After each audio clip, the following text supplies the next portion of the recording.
শেখ হাসিনা একটা মরণ খেলায় খেলছেন, আগুন নিয়ে খেলছেন তিনি। এই প্রচন্ড তাপ প্রবাহে আজকে শিশু মারা গেছে, আজকে একজন মহিলা মারা গেছে, এই পর্যন্ত প্রায় 20 জন হয়ে গেল এই প্রচন্ড খরতাপে। দায় নাই প্রধানমন্ত্রী আপনার?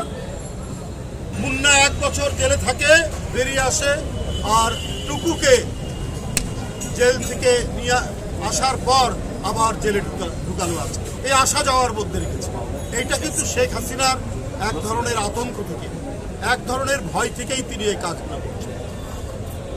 সবসময় ভয়, কারণ উনি যদি জনগণের নির্বাচিত প্রধানমন্ত্রী হতেন তাহলে ভয় থাকে।